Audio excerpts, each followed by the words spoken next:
Welcome everyone to today's webinar on tracking student access to high impact practices in STEM.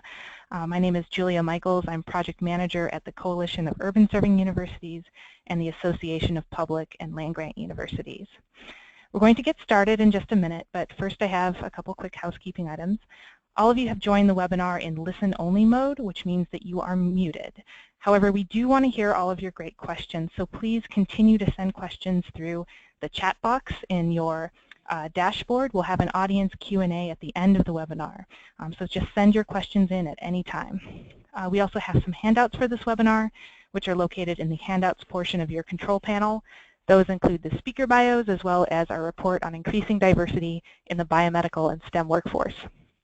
We're going to touch upon some of the evidence for this today, but there's much more in the report, so please do take a look at that.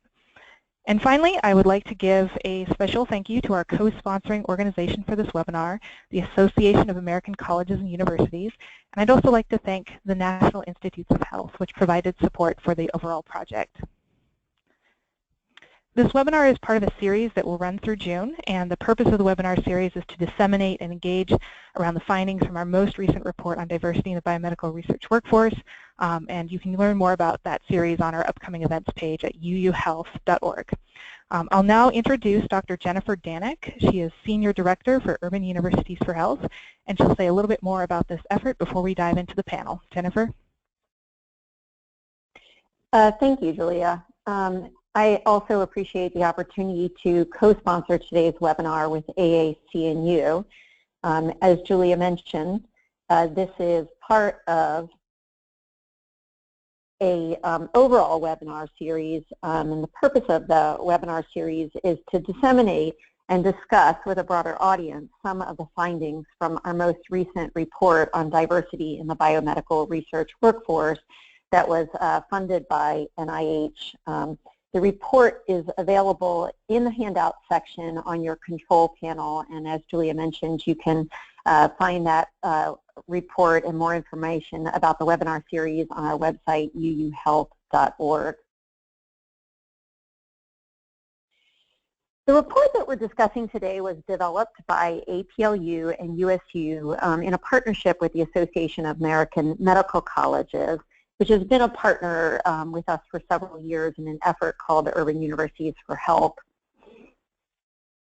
The report was developed through a collaborative effort engaging over 70 experts from across 28 universities and academic medical centers that are members of our associations. And the purpose of that effort was to examine the existing evidence for diversity efforts, to identify gaps in the evidence, and also identify a set of research actions that would improve evidence for university leaders.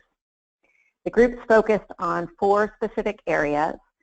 The first was diverse faculty hiring and advancement.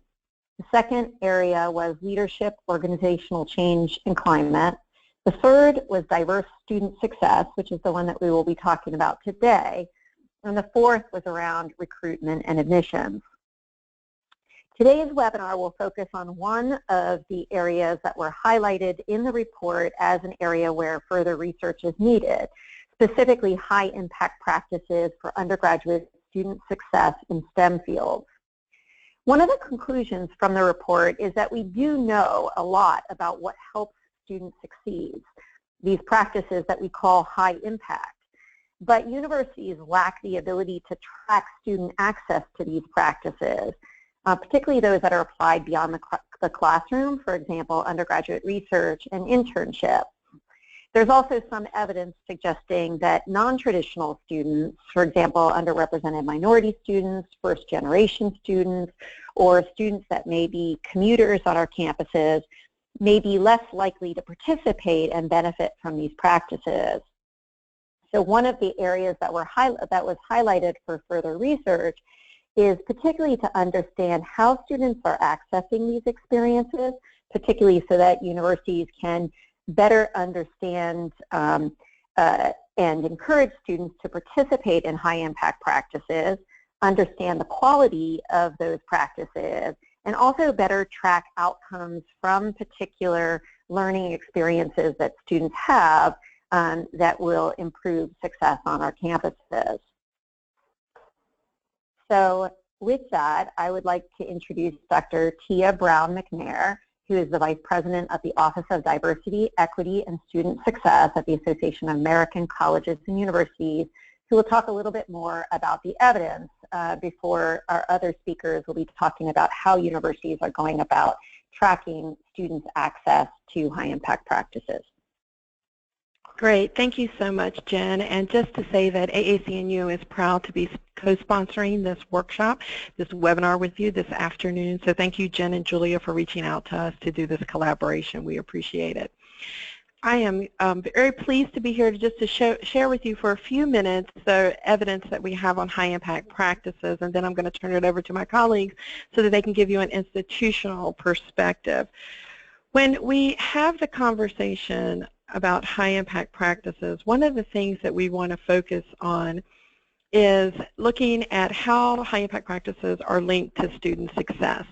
And one of the key words that you probably, those of you who have heard me speak or heard many of my other colleagues at AAC&U say, is about intentionality. It's intentionality of design.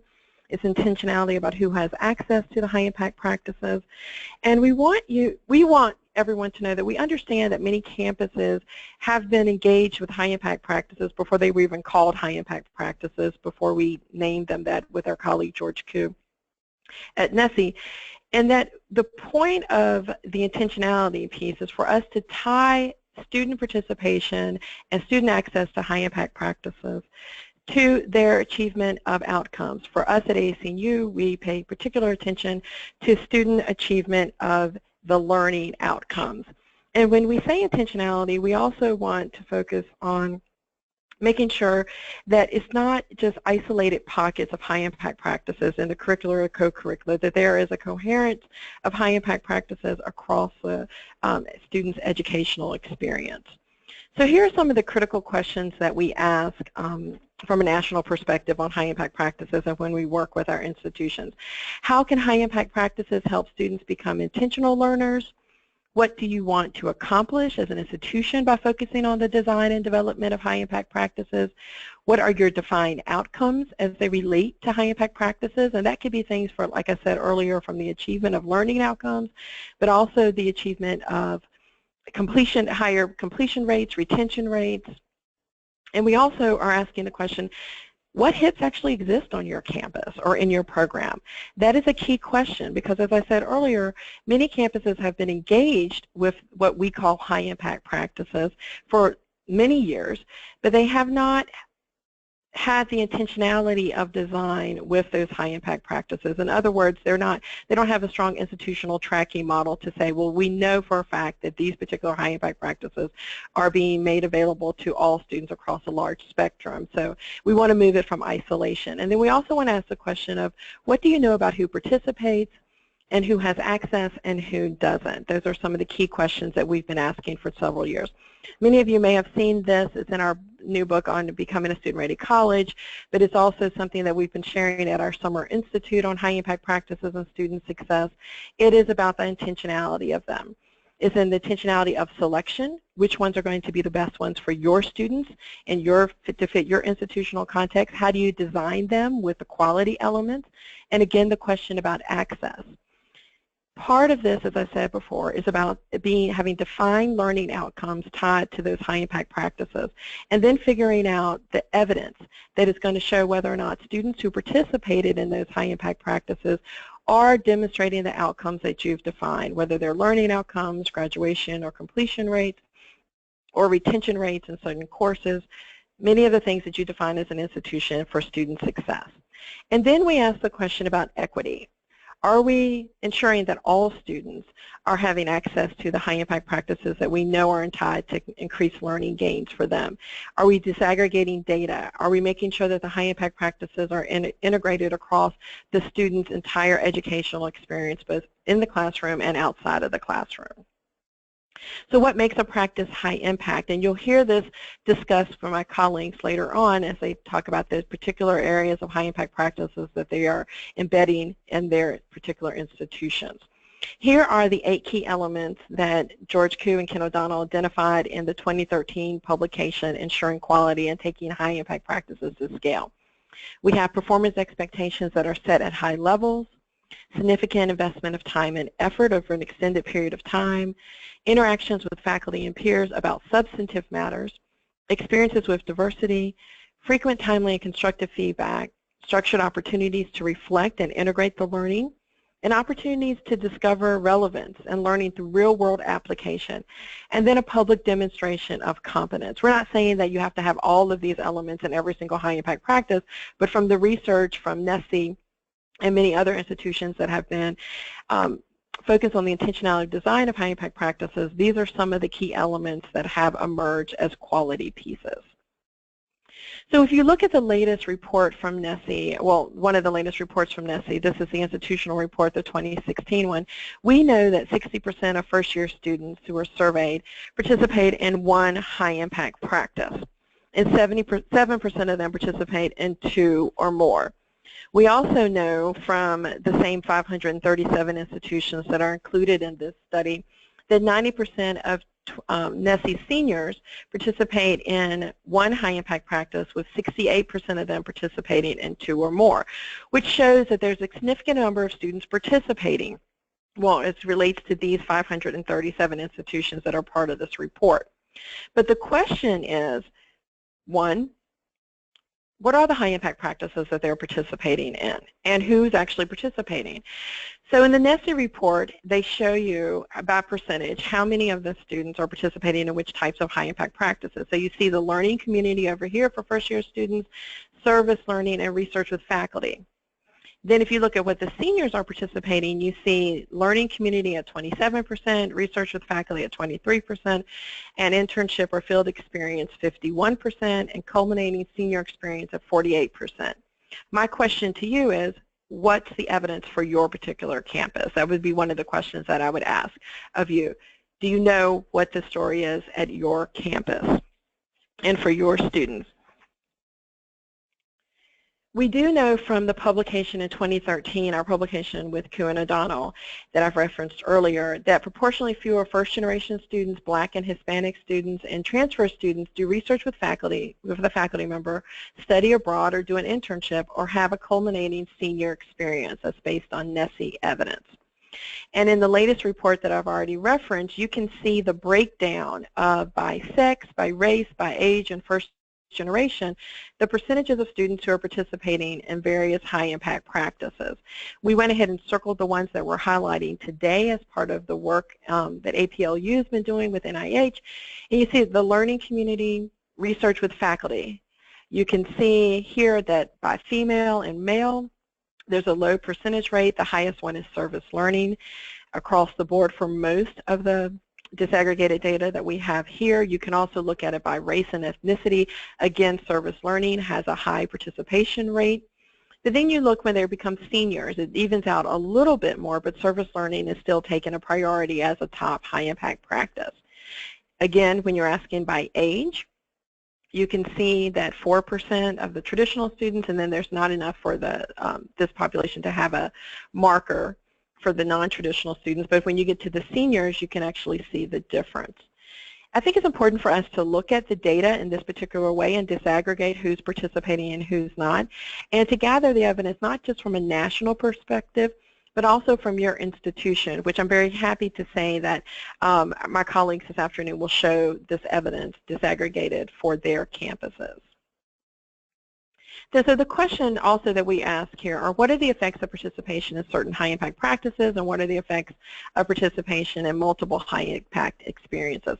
This is from my publication with my colleague Ashley Finley, and it's called Assessing Underserved Students' Engagement in High-Impact Practices, that also came out in 2013. At that time, we were looking at the outcomes, the scales that were examined. As the current NSSE at that particular time, you have deep learning, gains in general education, gains in practical competence, and gains in personal and social development. We want to thank TG Philanthropy for funding this particular research. As you can see, if we look at HIT participation versus no participation, as the average across all of the 4 outcomes that I just said, you could see the boost for those students who participated versus those students who didn't participate. We're looking at a data sample of 20,000 plus students from California, Oregon, and Wisconsin. And that's just the sample that we had because those were the first LEAP states. You can see the benefit of student and faculty research and capstone experience, and of course service learning, as we've already mentioned, is one of the highest participation for high impact practices. We also looked at the effective participation in multiple HIPs on the outcomes, and you can see here the higher you get, the more high impact practices you participate in, the higher your learning gains in all 4 of the areas that we examined for this study. And then we also asked the question, what is the effective participation in multiple HIPs relative to students in the same group who do not participate? And as you can see, we looked at, for this particular sample, first generation and transfer. And this is an average increase in the outcomes with participation in the multiple HIPs, which I think is very interesting to look at it for first generation and for transfer students, and then to do additional inquiry at your institution to say, well, what are the questions behind this? What's going on with the first generation students? Why are transfer students? What's the benefit of the high impact practices to transfer students? Are they getting access to these? Because you can see the benefit in their higher levels of learning gains, reported learning gains from them. I'm going to turn it over now to Bettina Huber, but I want to just make a reference to the additional, there's another report that NSSE put out in 2018 that did a relationship between first year engagement levels and students' completion and retention rates. It's on their website, and I think it's important for you to look at because it's engagement insights. It says that there is a relationship between the NSSE engagement indicators for first-year students to first-year retention and sixth-year graduation rates, particularly in higher-order learning, engagement correlations, collaborative learning, discussion with diverse others, and student and faculty interaction. So that's just a brief overview of some of the national data on high-impact practices, and I'm pleased to turn it over to my colleague and friend Bettina Huber at CSU Northridge. Thank you. What I'd like to do in the time allotted to me is to present a brief overview of the findings emerging from an analysis that I undertook a number of years ago to gain some initial insight into whether selected high-impact practices foster student participation and graduation. Then, with these findings as background, I will outline the shortcomings of my approach, most of which stem from limitations in the NSSE data sets. Before I review the data, I will note that a lot has changed since mid-2010 when I completed the analysis that I will summarize. In particular, the way the NSSE is structured has changed, while campuses have started to track a variety of non-classroom experiences far more extensively than they used to. So some of the features of the study that I will report on seem not so much out of date, but sort of something that others have done and that have been mentioned already. But I think at the time I did them, I can say in honesty that I was the first one to use a particular approach.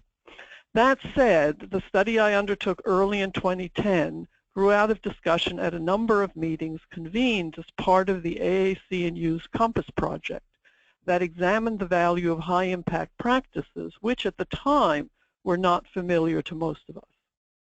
The emphasis in these meetings was on ensuring equitable access to HIPs, as the preceding discussion suggests, rather than on their effectiveness in fostering student persistence in college. I must confess that in my view, selective access was not a problem at large public universities like those in the California State University system, but effectiveness in fostering persistence at these less selective institutions might be. And so rather than worrying too much about access, though I did some preliminary work on that, I began to look into HIP effectiveness, which everyone took as a given despite the relative dearth of evidence at the time. There's obviously much more now. Now, with the aid of a spring 2007 NSSE data set, wait a minute, sorry, I'm not getting this to work. Oh, good. Okay, with the aid of a spring 2007 NSSE data set, I was able to examine graduating seniors' experience with the selected HIPs shown on the slide. Table 1 also shows the frequency with which respondents reported participating in each one.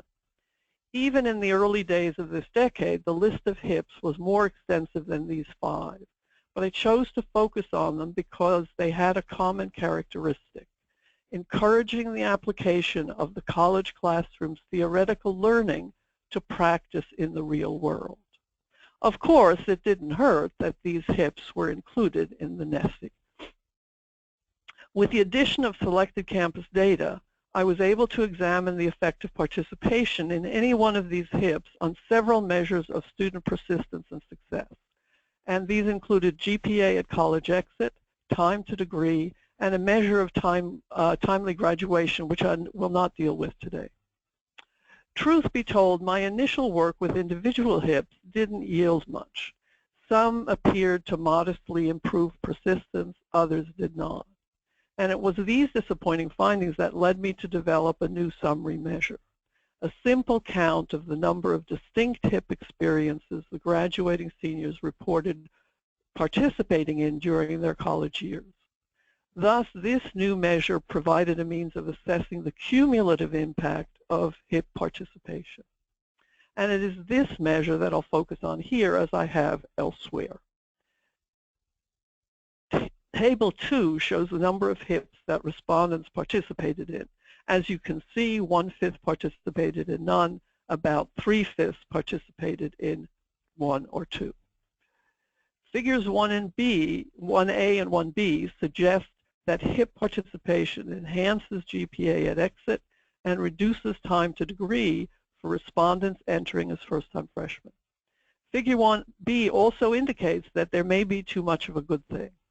Thus, it appears that participating in 3 or more separate hips during the college years increases time to degree, presumably because of the time commitment such participation requires. And in noting this, I'm not suggesting that that kind of multiple hip participation should be discouraged necessarily, just noting that it may take you a little longer, which is not the end of the world. Although these bivariate effects are evident, they are modest. Subsequent work revealed, however, that the impact of hip participation on both measures of success and persistence varies by 2 student characteristics: a low-income background, for which Pell Grant status served as a proxy, and Latina background, or Latino. Given the socioeconomic character of the seniors in the response sample and at Cal State Northridge, this second served as a means of examining the joint effect of first-generation status and a minority background, characteristics typifying the vast majority of Northridge's Latino students. Figure 2 indicates that the GPAs of both the Latina students and the Pell Grant recipients are more positively affected by hip participation than are those of other respondents. In fact, the GPAs of these other respondents do not change significantly as a result of hip participation. Among the Latino and Pell respondents, in contrast, significant gains are evident, especially for students participating in more than one hip. The average GPAs of these Latino and Pell students who have not participated in hips during their college years are somewhat lower than those of the comparable other students. If, however, they have participated in 3 or more hips, their average GPAs slightly exceed those of the comparable students in the other grouping.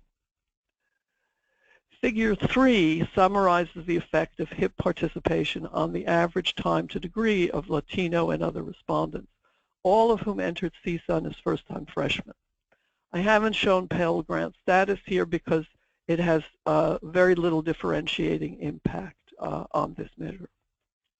Although both Latino and other students tend to have lower average times to degree as a result of hip participation, the Latino students' degree time is more sharply reduced. For such respondents, participation in 2 hips reduces average time to degree by an average of 1.8 years. For other respondents, the reduction is 0.5 years. For both groups, the benefit of hip participation is not linear, something that was also evident in Figure 1B. Thus, we see again that students participating in more than 2 hips during their college careers have somewhat longer times to degree on average than those participating in 2. In short, the findings emerging from my early and preliminary study suggest that hip participation serves to enhance student performance and persistence in several important ways, with minority and low-income students often benefiting disproportionately. Needless to say, these findings, intriguing as they are, must be viewed with caution, which brings me to the second part of my presentation, the limitations to my work, which I hope some of you will be able to remedy as you undertake your own initiatives. First and foremost, my sample size of around 800 students was relatively small and included only 1 year's worth of graduating seniors. A larger number of students drawn from multiple exit cohorts would make for a more definitive study. Second, it is important to be aware that all but one of the measures of HIP participation used in the NSSE, even in its current form, or in its current revised form, do not tell us how many high-impact courses or experiences students attempted. Rather, given their wording, the NSSE items tell us only whether respondents engaged in specific types of high-impact activities. Thus, within the context of my summary measure, a respondent who completed 3 internships but nothing else receives a score of 1, while a person completing a single internship and 1 senior experience course receives a score of 2. Third, and perhaps most important, it is not clear that students responding to the NSSE interpret individual questions in the same way or in the way their instructors would. Although most of the high-impact activities tracked in the NSSE were not subject to confirmation at the time I did my work, one was participation in learning communities for entering freshmen. And because Northridge offers an array of linked courses to incoming freshmen, I was able to check whether the NSSE respondents who said they had participated in a learning community had indeed taken one of the designated courses. Sad to say, the agreement was not as great as I would have liked. Equally important, I had no way of knowing whether the problem lay with student interpretation of the NSSE item or deficiencies in our campus course tracking system. That is, we may not have been identifying all of the linked courses. All of which leads me to recommend that campuses develop better systems of tracking student participation in HIP-like activities, which they can then rely on in examining whether HIPs contribute to student persistence. Northridge has certainly moved in this direction during the last years, and if I'm not mistaken, our next speaker will describe the establishment of such a system at our campus. So let me stop there and pass the controls to Pam Bowers.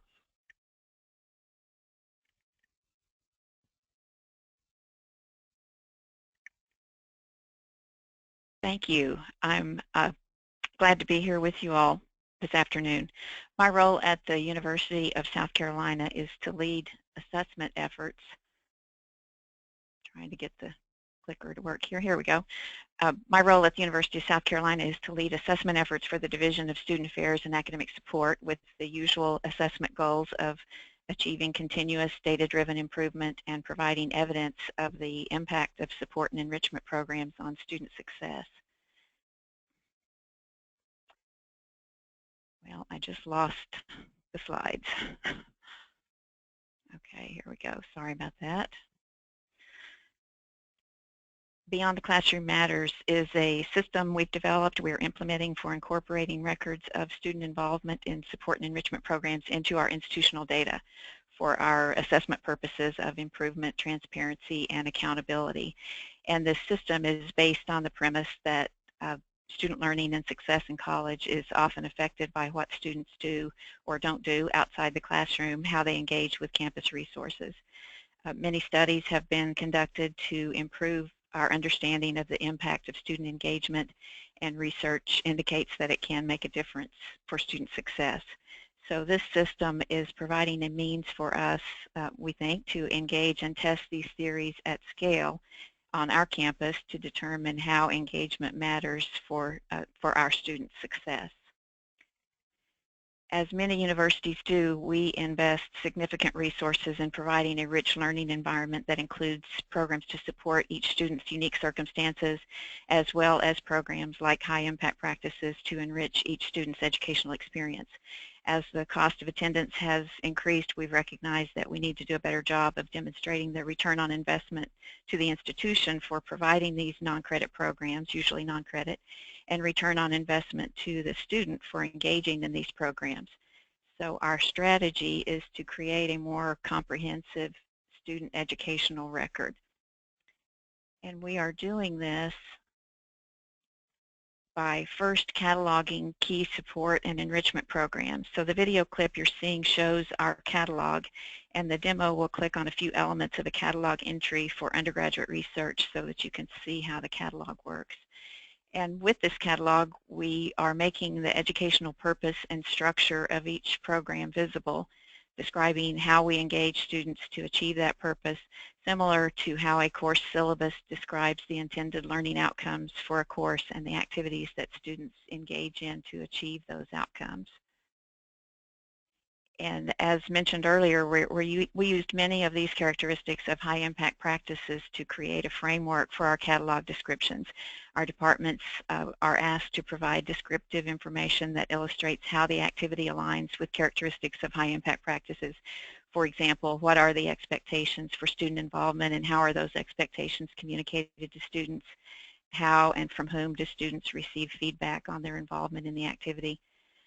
To respond to each of these framework questions that contributes to their catalog description, the departments are asked to choose from data values that incorporate language from the CAS standards, from AAC&U's Essential Learning Outcomes and the value rubrics, and from also from NACE, the National Association of Colleges and Employers, from their identification of skills that employers have said that they value in new college graduates. So we are then systematically recording each student's completion of a cataloged program. As illustrated in this video clip, the department can enter student records individually, or they can enter a group of student records by uploading a file. And it is important to note that students do not enter their own records into this system. So to summarize, each program provider, the Undergraduate Research Office, for example, develops a catalog entry to define what constitutes expected engagement in the program or activity, then submits records of students who complete this cataloged program. These records are interfaced with student academic and demographic records and managed in our data warehouse. And these are official student records. We developed this dashboard report so that program providers and faculty can see which student populations are participating in which programs, and equally important, which populations are not participating in certain programs. So you're seeing a demo of using the filters at the top of the dashboard to show the characteristics in the charts of students who completed a semester of undergraduate research. And we're building additional dashboards with filters for other student characteristics, such as first-generation status or Pell Grant eligibility. And it is our intention that our data analysts will be able to study relationships among student participation in programs and patterns of programs, and our institutional outcomes, what we measure at the institutional level: retention, graduation, employment, grad school admissions. We have not yet conducted studies pulling data from this system.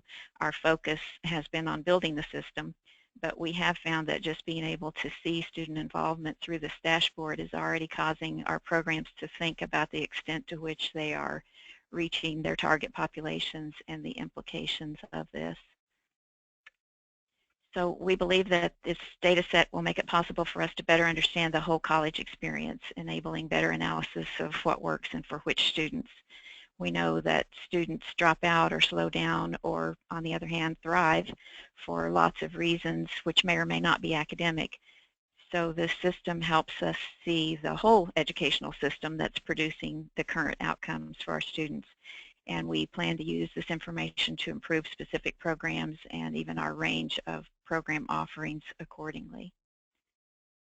We have not yet launched student access to this system. Again, we're in the process of building the catalog and the records repository. So we haven't launched the access for students yet, but each student will be able to see their own records of campus involvement and reflect on all aspects of their college experience. So the image on the left shows records of an example student, Garnet Ann Black. You see her name up there. The student can click on each record, the red words there, click on each record to see the full catalog description, like the catalog example you saw earlier. Our employer advisory group said that the most valuable thing about this system might be that language that is used in the catalog to describe the knowledge and skills that students apply and practice when they engage in these activities. They said that this might help students recognize what they learned from their involvement and articulate how this learning is transferable to employment and other situations. And each student will be able to produce a university verified report of their involvement so that they can more effectively communicate to prospective employers and grad school admission committees what they know and can do as a result of their whole college experience. So the image on the left shows that a student has selected certain records for inclusion in what we're calling an experiential learning record. The image on the right shows how students can store and edit these saved documents. And this is an image of an example experiential learning record for that student. Includes the official seal of the university and the signature of the registrar to indicate that these are official university records. And we've learned that students like these official indicators. Currently, students will be able to share this document in PDF format. We're working on additional ways to share data. We were asked to share early successes, lessons learned. Early on, it really seemed like this was primarily a technology project. We needed a way to record student attendance and participation and thought that that was really the biggest challenge.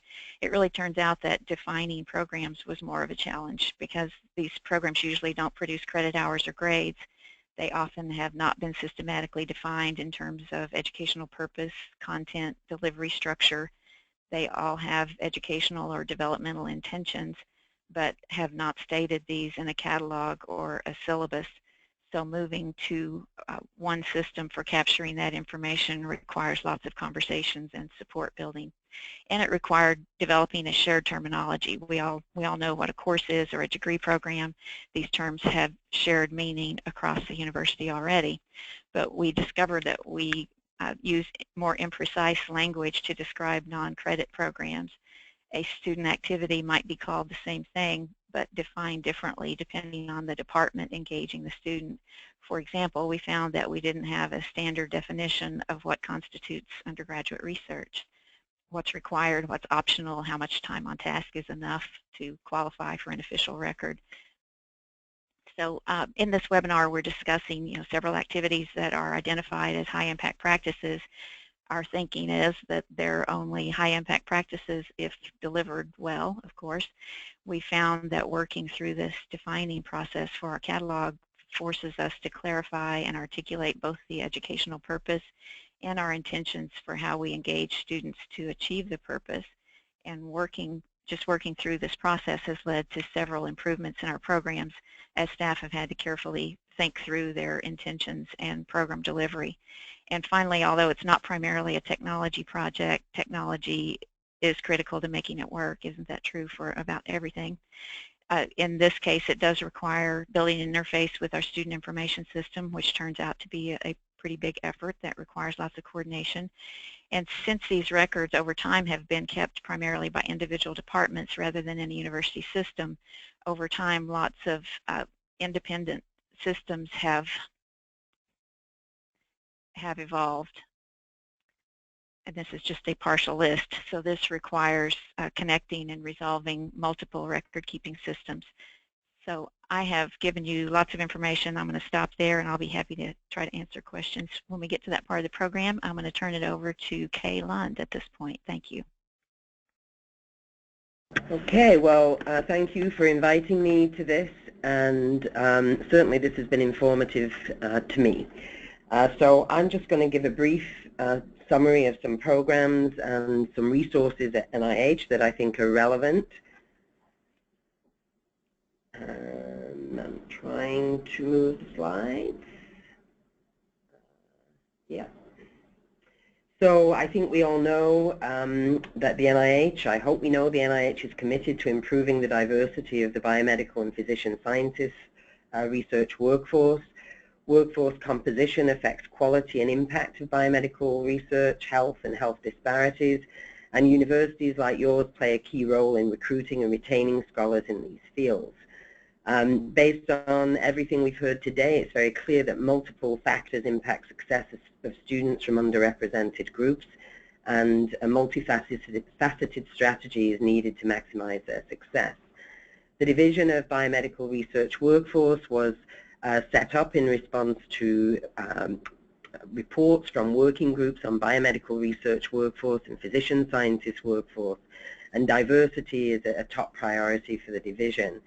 I'm going to talk about a new resource, which is an Extramural diversity website, which I think is a very useful resource for faculty, for students, and also point out that there is an interagency working group that crosses federal agencies looking at best practices for graduate education and for broadening participation, and I won't say more about that. Sorry. So this is the website, and I have to acknowledge Lisa Evans, who's the Scientific Workforce Diversity Officer in my division, who's put a huge amount of work in developing this together with the NIH Training Advisory Committee. But this really provides an incredibly useful one-stop shopping to look at definitions of diversity, existing strategies for building participation. Of particular relevance to students and faculty is the Career Pathways one, which really gives in great detail the programs that are available at NIH, and also reports and data. I would also say that there are links to each of the 24 institutes at the NIH that talk about their own strategies in terms of enhancing workforce diversity.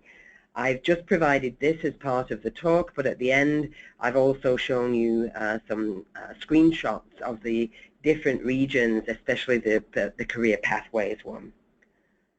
I want to point out a number of programs to enhance diversity, to be sure that people are informed of those. I'm going to talk more about diversity supplements because I think this is an area where we could really appreciate some input from institutions, but these are the list of a number of programs to enhance diversity that exist at NIH. And I want to point out particularly also the R25 programs, which through NIGMS, NCI, and other institutes have a number of very innovative programs to try to promote diversity and success of students in research. So if I talk a little bit about the research supplements, these are administrative supplements to an existing research grant, and they are designed to support candidates from underrepresented groups who wish to develop research capabilities and participate in career development experiences. It's important to know that they support every career stage from high school actually through to early stage faculty. A couple of points that I want to be sure are realized about these particular programs. One is that the PI on the program is actually the person who is the PI on the research grant, and they apply on behalf of the candidate. The supplement must fund a research experience that contributes to the existing research grant, but also inherent in the application is a requirement to talk about career development, and also that success would be considered applying for another award to support continued research. The other point that I want to make that I've heard from outreach is that a lot of individuals who may apply for these were under the impression that only R01 grants were eligible for a diversity supplement, and actually many more grants are eligible to be supplemented for a candidate for diversity. So it's important to actually know which grants are eligible, and if you go to the program announcement, this will take you to the different institutes and centers who have some different deadlines, different policies, and it's important that anyone who wishes to apply should know those. This just shows you the distribution of awards for 2014, and it's actually pretty similar for 2015, which was just completed. And one of the things that I want to point out is actually the college undergraduate level is one that there are relatively few applicants as well as relatively few awardees, and some institutes, many institutes have relatively very high success rates for these. So for those undergraduates who are interested in research, it's important to emphasize that they find the lab, they find the PI who has an interest in mentoring, and that these awards are available for them to apply for. Obviously, one of the issues that has been discussed already, and that is a huge issue for my division and for NIH, is to really be able to develop, collect rigorous evidence on outcomes of diversity strategies to inform policy and programs. It's interesting that the diversity supplement program has been one that has been a challenge because the policies differ across institutes, and for many years these were paper applications, so it was more difficult to track the people who obtain these awards. So a priority for NIH is to actually identify a way to better track the outcomes. And certainly I would say for the institutions, it would be very valuable to us to get an institutional perspective on the outcomes of these types of awards. There are evaluations planned of, or have been performed, of existing programs, R25 education programs, and outcomes of those can be found on some of the institute sites. The division is doing one right now on the F32 postdoctoral programs.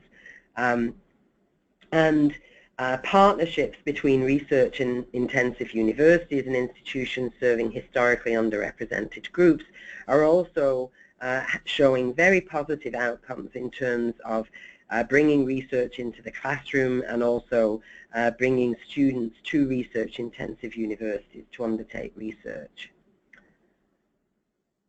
I also want to point you to the NIH Research Training website, which has different kiosks for different stages of education, which again also lists the different applications, different programs that people can apply for. We're also updating this to give some applicant-friendly information on application practices, and this also talks about the division as well. I just point out one kiosk here where if you go to the pre-doctoral level, this will take you to different pre-doctoral programs that people can apply for. Again, if an undergraduate has had a diversity supplement, the encouragement would be to go after a postdoctoral award. This just shows you the link to the F31 individual pre-doctoral fellowships, and there is a parent, and then there is one to promote diversity. The deadlines for those fellowships are April 8th, coming up this year, and I advise people to think about applying for those. And so with that, I'll just point you to some of the other parts of the diversity website and stop and ask you for questions. Thank you. Thank you so much, Dr. Lund. All right, at this point we're ready to take audience questions, and I have one coming in here from the University of Washington, and she asks, is USC examining the impact of different high-impact practices in different disciplines, such as STEM versus the humanities, and how can we improve our understanding of the impact of those high-impact practices with regard to discipline? So I'll give that one to Pam.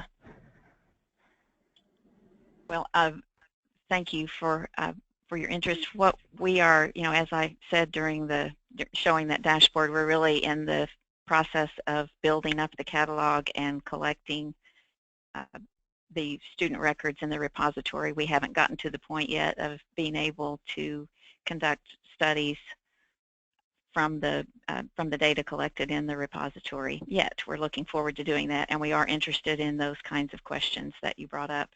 But as I mentioned, we're finding that it is already of a lot of interest to folks to just be able to see on this dashboard the characteristics of students that are participating in various things. So we are providing that information back out to our academic departments to show so that they can see the characteristics of students and see how students in their degree programs are participating. But again, we're still implementing. The catalog is not fully built up. The records repository is not fully built up. So it's a work in progress right now. Great, thank you.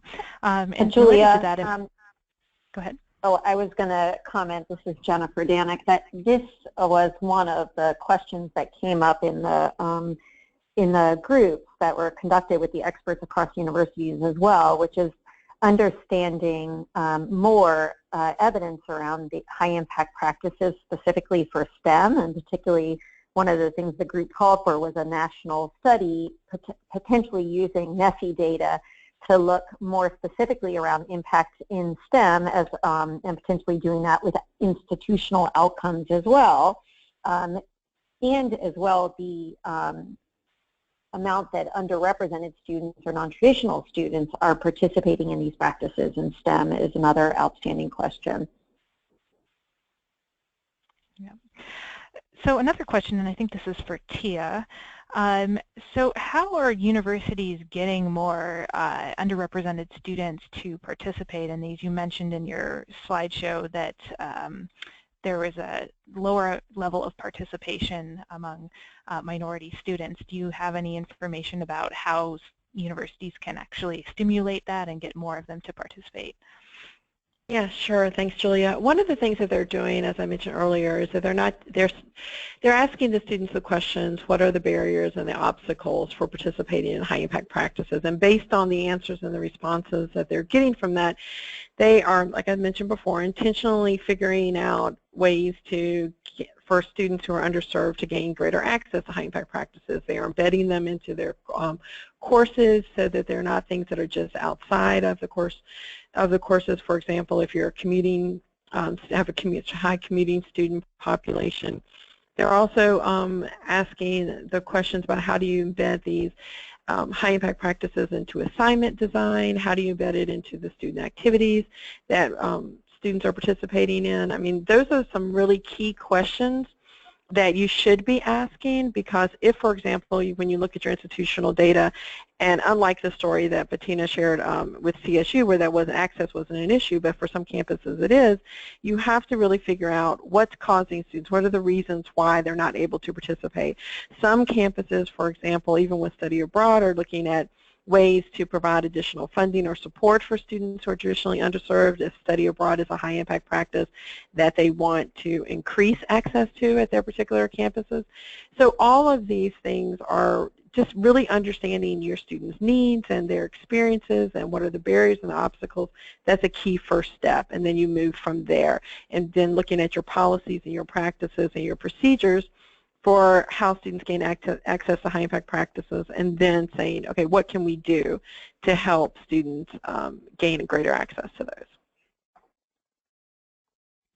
This is Bettina. I'll just amplify. I didn't mean to suggest that access was not a problem in CSU, but my sense is that selective access is not the problem. It's just that we don't provide access to anybody, or not to very many students, to certain kinds of things. And I think that they're two different issues, and they're both important. Mm-hmm. Another question, what about the use of high-impact practices in graduate school? The presentations so far have focused mostly on undergraduate students. Is there any evidence around graduate students?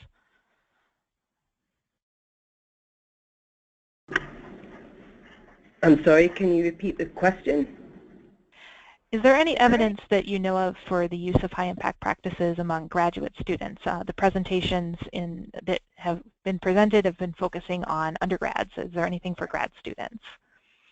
So this is Kay. I could speak a little bit for the NIH here. So the broadening experiences in scientific training or the best programs for graduate students are designed to actually provide career development experiences around different career paths, and I think they would be considered high-impact practices. And certainly each of the best programs is doing a very thorough job of tracking the outcomes of those in terms of both the personal opinions of the students, but also the outcomes in terms of their strategies for career development. I've got another question coming in for NIH, for Dr. Lund. Are we learning anything from the NIH build programs about certain high-impact practices, such as undergraduate research in particular?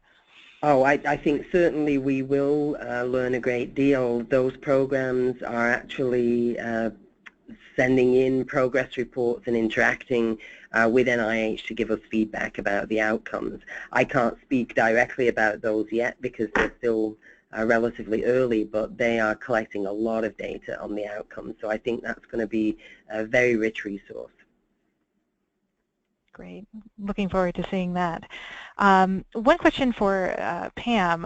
What kind of guidance did you give the departments when you're asking them to send in their learning objectives for the different experiences and beyond the classroom matters? And how did you ensure standardization of that material?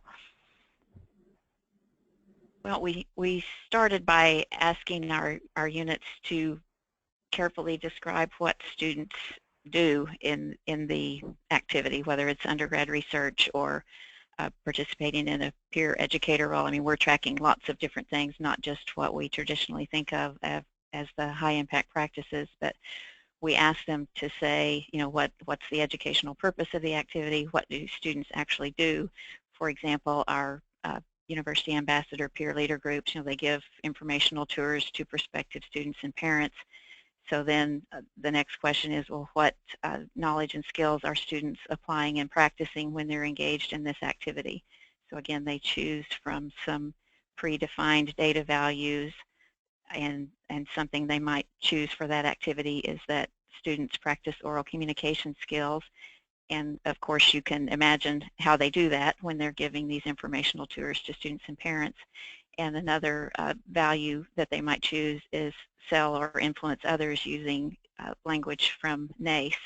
So we ask them to be sure that whatever value description they use in describing the way they engage students to achieve the educational purpose, that it is clear from the description of what students do, the connection between what students do and the knowledge and skills that you are describing that they're practicing and applying, if that makes sense.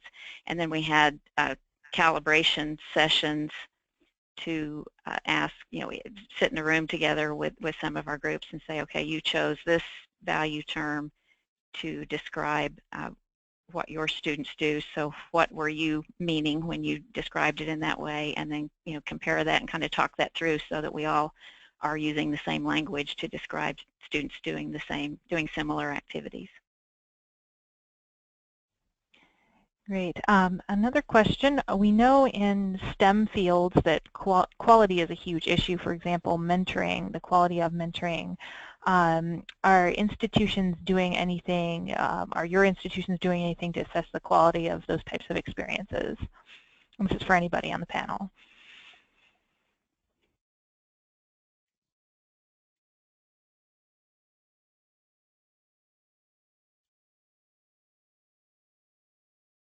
This is Pam. I can take a shot at that. We're not gathering faculty mentoring programs, but if someone is thinking about, we have several things like academic coaching or various kinds of coaching through our Student Success Center and that sort of thing, and we are tracking those kinds of activities for our students.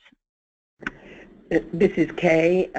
I would say that NIH actually, for students who are on, this is again the predoctoral or postdoctoral level, is asking that mentors work with the students and postdocs to be sure they have an individual development plan.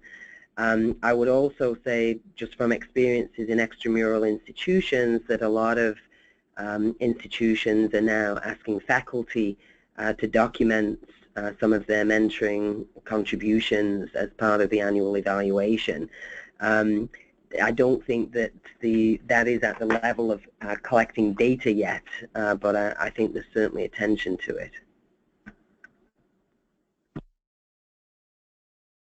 Great. Well, just want to say thank you to all of you, to all the panelists. We need to wrap up, but we really appreciate you being here and taking the time to share your knowledge and information about what you're doing on your campuses and also with the NIH, all the programs that you have that are very helpful to our students who want to go into STEM fields and biomedical research fields.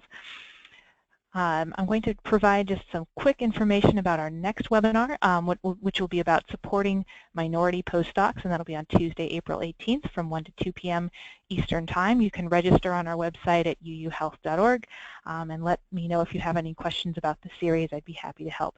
So again, thank you all for attending, and thank you to the panelists, and I hope you have a great day.